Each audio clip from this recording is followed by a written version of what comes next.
Okay, ladies and gentlemen, today our screencast is going to focus on the development of labor unions within American society.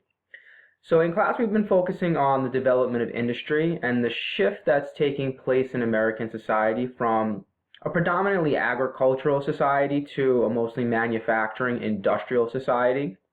And we've been looking at all different aspects of it, from the positive benefits of it, the incredible growth of the American economy, to the negative aspects of it, of the kind of taking advantage of the American worker, poor working conditions, and the abuses that your working class Americans are facing. So today what we're going to do is we're going to look at how American workers try to combat these poor working conditions and improve their status within American society and get a bigger share of the wealth that's being generated in America during the time period.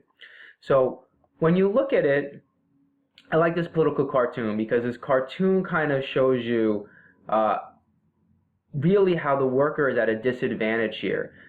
During the late 1800s, during this Gilded Age time period, your monopolists, your trusts, they really have all of the power here. Labor unions are really in their infancy in American society.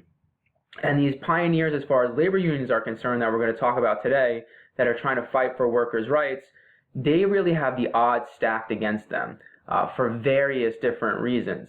The monopolists have ton of money, ton of wealth. The government is really in favor of industry during the time period. Workers and labor unions are painted in a very negative light by the media, by the American public in general, with all of these negative connotations attached to it. And so really they're fighting an uphill battle here. Now, like I said, America's workforce is changing. It's shifting from an predominantly agricultural society in the pre-Civil War era and even after the Civil War, to much more of a manufacturing, industrial-based society. In our current America, we live in a society that's really de-industrialized. And that kind of rhetoric has come up in the 2016 presidential elections, and is still kind of being talked about, trying to re-industrialize America a little bit. But during this time period, we're becoming more and more manufacturing-based society. And as more and more people are working in these labor situations in factories, they feel the need to combine together to form these things called labor unions. So we're going to talk about some of the most influential labor unions, the most important ones of the time period. So the first thing you have to understand is, what exactly is a labor union? So a labor union is a collection of workers. They might share the same field, but they might not share the same field. But it's a collection of workers that come together to form a union or a community that's going to attempt to fight for the rights of workers, whether it be increased pay, shorter hours, an end to child labor. They're going to really try and push for workers' rights. So who you're looking at here, Terrence Powderly, is one of the early American labor union leaders, and he's going to form a labor union known as the Knights of Labor. Now, it's important to understand the distinctions between the types of labor unions and their characteristics, who they let in, what they're fighting for. So the Knights of Labor, they're open to pretty much everybody. So that means by race, white, black, immigrants can join, women can join. It's not specific to certain fields, so it's open. It's kind of a general workers' labor union. So that's kind of the first characteristic. So first you have to think about why. Why would they be open to everyone? Why would they allow everyone, all different races, to be in? It's not specific to a field. They allow skilled and unskilled workers in. The answer to that question, is, they believe in, and Terrence Powderly believes in, strength in numbers. And their phrase was, an injury to one is the concern of all. And so they're kind of your earliest labor union that's going to form. And like I said, they believe in strength in numbers. The more people they can get in their labor union, the more the business owner has to listen to you. And their philosophy is try and get as many people in as physically possible, and therefore you can't ignore the issues. Now, they use strikes to obtain their goals. Now, what we're going to learn in class is that strikes sometimes become extremely violent. And this is, 1800s America is different than our time period. They very much can turn ugly into all-out almost wars between workers and these strike breakers that the owners hire. The police get involved, the federal government gets involved, U.S. troops get involved. So they're going to use strikes to try and get what they want. And their idea is that if we can hurt the economic aspect of the business, which is what businessmen care the most about, then we can have the biggest impact. Okay, so Terence Powderly is your first labor union leader, and they're one of the earliest labor unions. Now, the Knights of Labor is going to kind of lose some membership, and what's going to kind of start to take its place is a new labor union called the American Federation of Labor. So this labor union is led by a guy named Samuel Gompers. And Samuel Gompers has a different philosophy and a different perspective on this. So his idea is not to have your labor union open to everybody. He only opens his labor union to white men.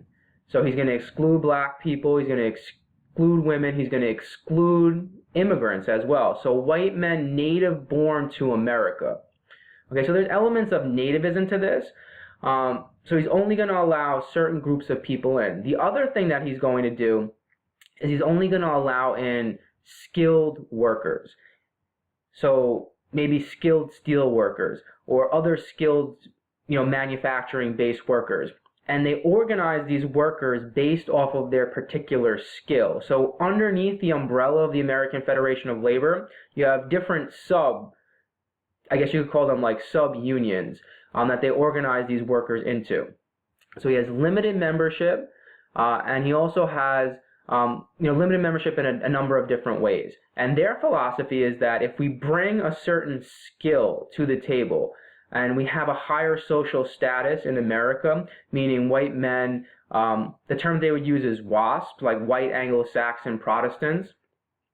Not only the racial aspect, but the skill aspect in the labor, they have a much bigger bargaining chip with owners of the factories, and therefore they can get more of what they want. And so their method is they use strikes when they need to, but they're going to much more be willing to do something called collective bargaining, which is more negotiation between the labor union and the owners of the factory, the capitalists, the industrialists. So Samuel Gompers, Terence Powderly, your two big early labor union leaders, different ideas, different philosophies on how to achieve the best thing for American workers. Now you also have some other ones out there. These are kind of outliers in the time period, but it's important to understand that they are out there. So you do have some socialist unions that are developing. The most famous one is called the IWW, the Industrial Workers of the World, and their philosophy is a little, different than the American Federation of Labor or the Knights of Labor.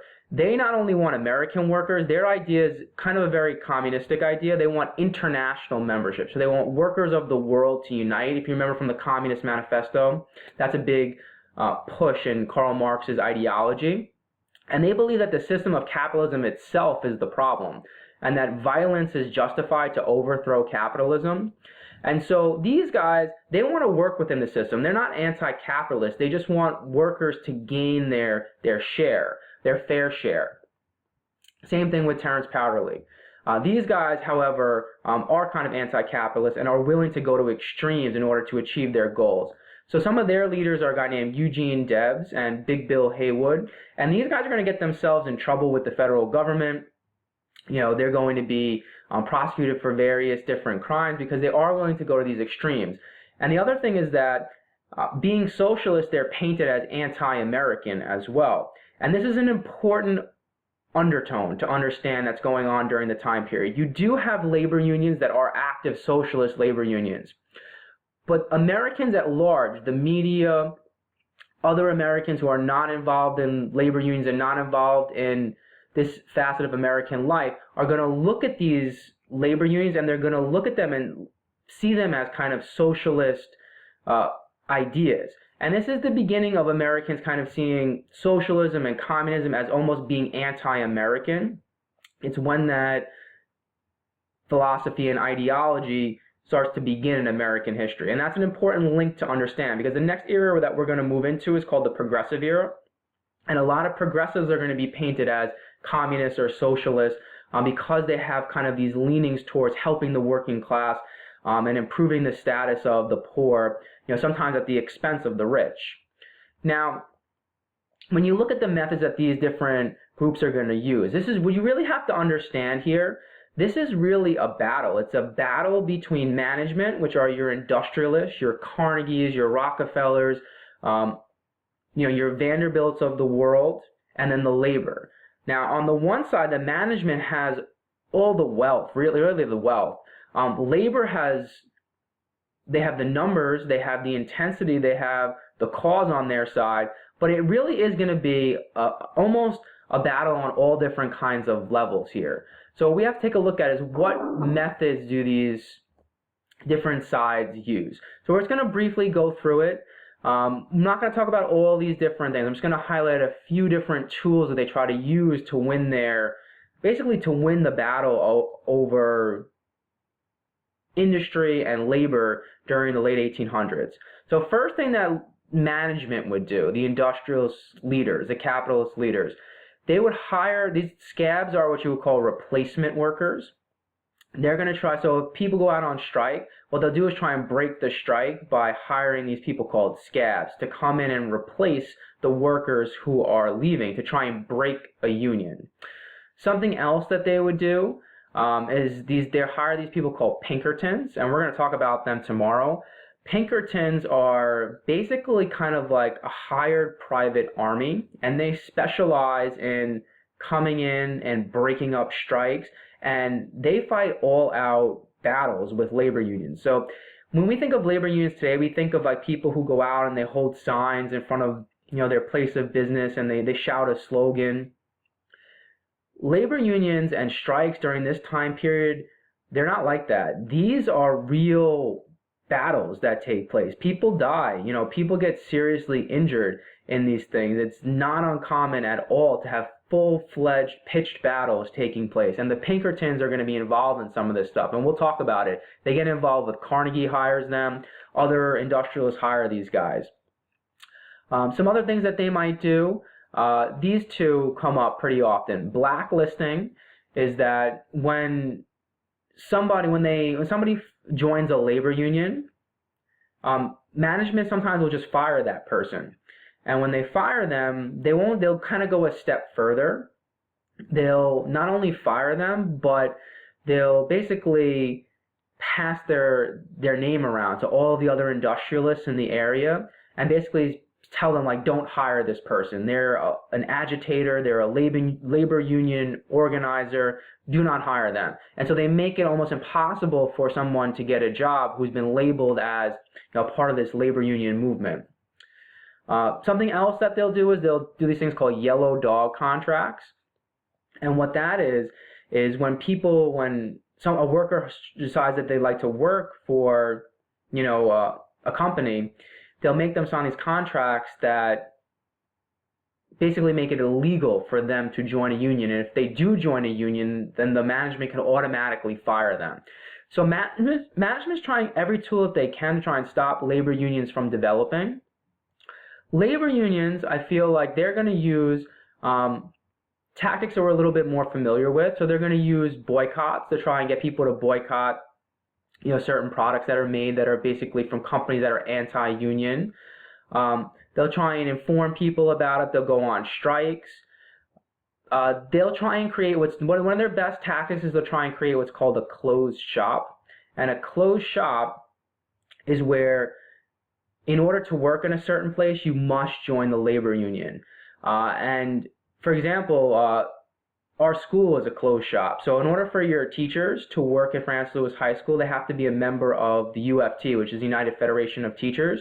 And so the reason that unions do that is because they want, again, strength and solidarity, strength in numbers. If you have some people in a union, you have some people not in a union, that can cause kind of management to play the union members off of the non-union members and try and like pin worker against worker. So their ideology here is that as a labor union, we have to stick together. All right, so these are kind of like your big tools that each side is going to use. So it's going to be your job, and your question that you have to answer tonight is going to be like, who do you think has the best approach? Not management or labor in general. I want you guys to evaluate labor unions themselves.